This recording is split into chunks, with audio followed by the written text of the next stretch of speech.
bicara mengenai partai PKS ini lebih lucu lagi, lebih ngelawak. Kalau menurut saya lebih ngelawak lagi. Kenapa? Tahu-tahu mereka melakukan walkout pada saat sidang paripurna di DPR karena mereka memprotes dan seolah-olah mereka ada di belakang rakyat. Rakyat yang mana, bro? Kan begitu. Mereka lagi tahun politik, lagi mencari muka supaya mereka mendapatkan suara di 2024. Itu udah jelas kelihatan lah.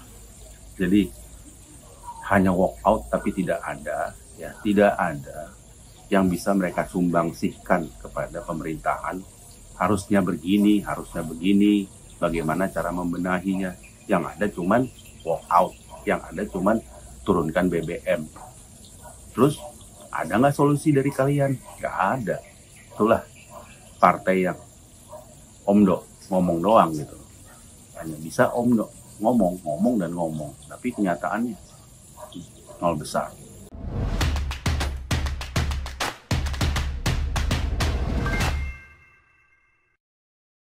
Selamat sore pemirsa Siwot TV, teman-teman Siwot TV. Semoga tetap sehat, tetap semangat.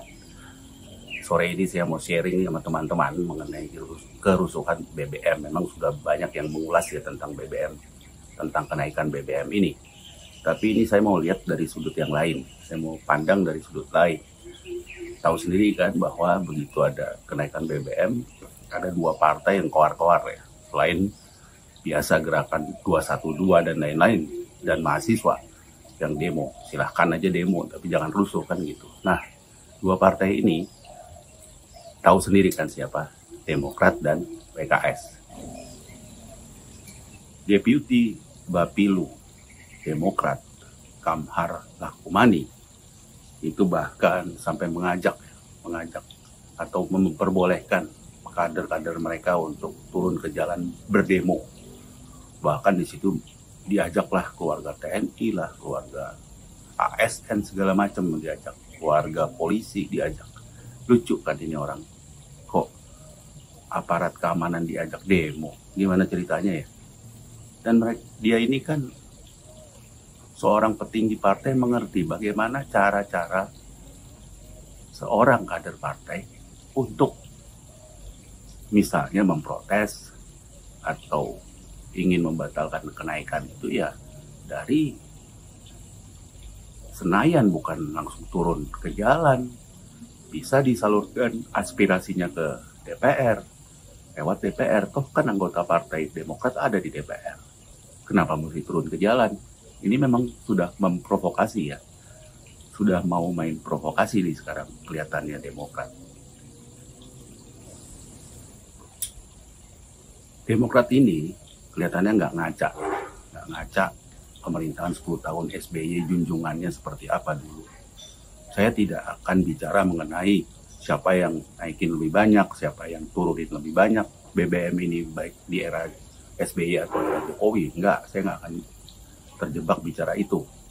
Yang jelas adalah satu, zaman SBY nggak ada pembangunan kilang minyak.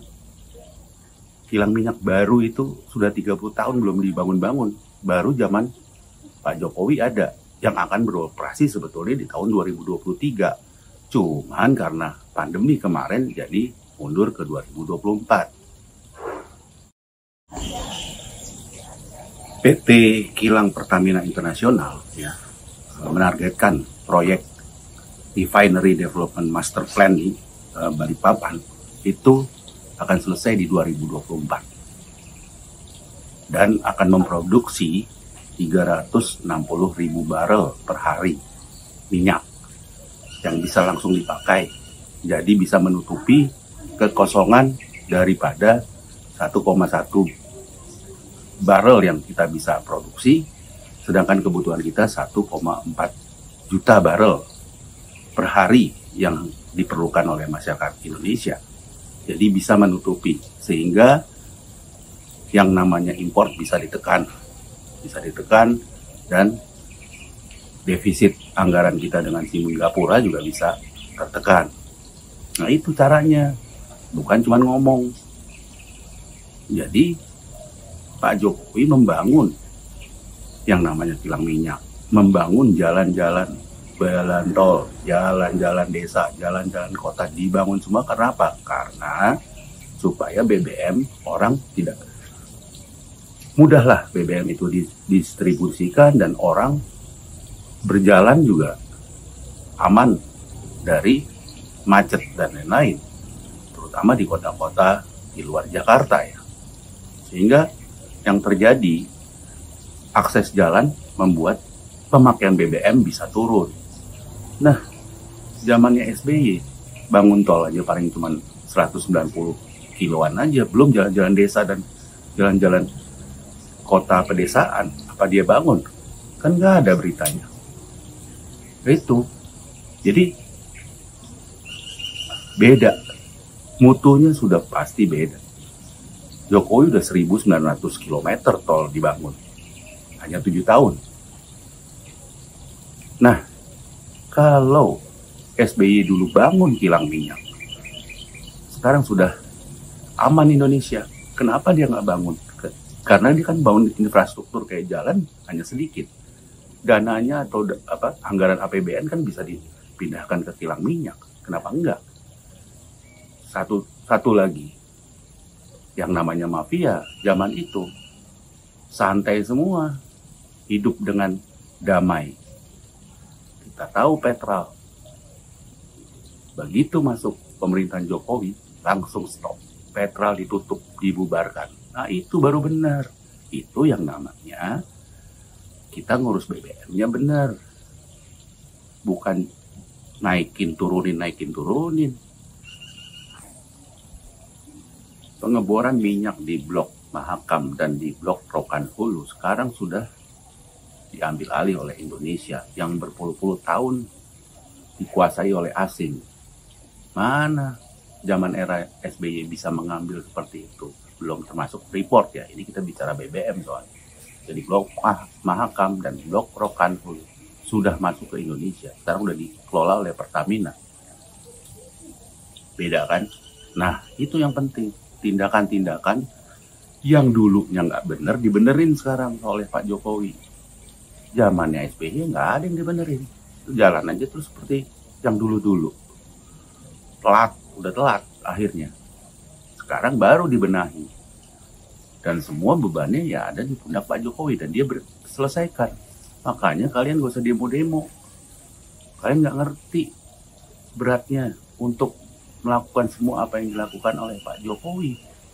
Mengambil alih, membuat kilang, membuat infrastruktur. Emang mudah? Kalian cuma bisa demo, kalian cuma bisa teriak-teriak. Tapi begitu masuk menjadi pengurus di situ atau menjadi pejabat di situ, pasti diem aja karena bingung sendiri. Bicara mengenai partai PKS ini lebih lucu lagi, lebih ngelawak. Kalau menurut saya lebih ngelawak lagi. Kenapa? Tahu-tahu mereka melakukan walkout pada saat sidang paripurna di DPR karena mereka memprotes dan seolah-olah mereka ada di belakang rakyat. Rakyat yang mana, bro? Kan begitu. Mereka lagi tahun politik, lagi mencari muka supaya mereka mendapatkan suara di 2024. Itu udah jelas kelihatan lah.